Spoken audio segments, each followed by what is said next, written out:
எதிர்க்கட்சிக்கு ஒரு நீதி, ஆளுங்கட்சிக்கு ஒரு நீதியாகத்தான் பார்க்கப்படுகிறது.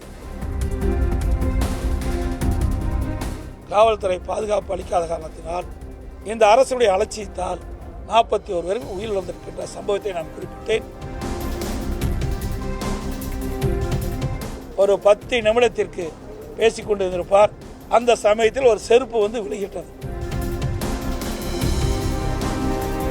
இந்த கூட்டத்திற்கு முழுமையான பாதுகாப்பு கொடுக்கப்பட்டிருந்தால் இந்த உயிர் வலியை தவிர்த்திருக்கலாம். பேரவை விதி 56 கீழ் நான் பேசுவதற்காக அனுமதி கேட்டேன், அனுமதி கொடுத்தார்கள். அந்த அடிப்படையில் நான் பேச ஆரம்பித்தேன். அதில்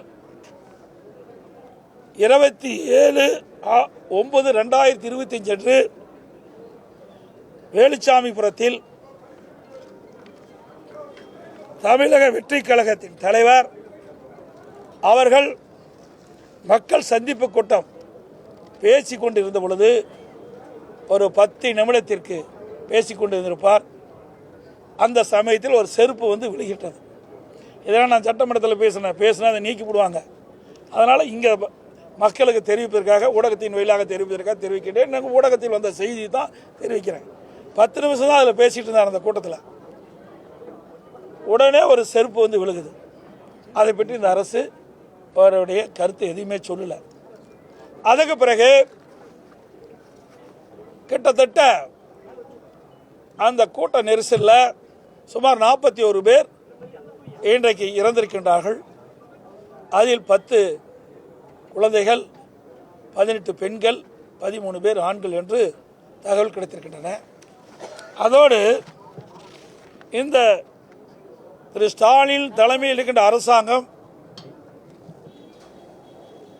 இந்த கூட்டத்திற்கு முழுமையான பாதுகாப்பு கொடுக்கப்பட்டிருந்தால் இந்த உயிர் வலியை தவிர்த்திருக்கலாம். ஆனால் இந்த அரசாங்கம் எதிர்க்கட்சிக்கு ஒரு நீதி, ஆளுங்கட்சிக்கு ஒரு நீதியாகத்தான் பார்க்கப்படுகிறது. அது எந்த எதிர்க்கட்சியாக இருந்தாலும் சரி. அந்த அடிப்படையில் முழுமையான பாதுகாப்பு கரூர் வேலுச்சாமிபுரத்தில் நடந்த கூட்டத்திற்கு காவல்துறை பாதுகாப்பு அளிக்காத காரணத்தினால், இந்த அரசுடைய அலட்சியத்தால் 41 பேர்கள் உயிரிழந்திருக்கின்ற சம்பவத்தை நான் குறிப்பிட்டேன். அதுவும் அவர்கள் அவைக்குறிப்பிலிருந்து நீக்கிவிட்டார் என்று கருதுகிறேன்.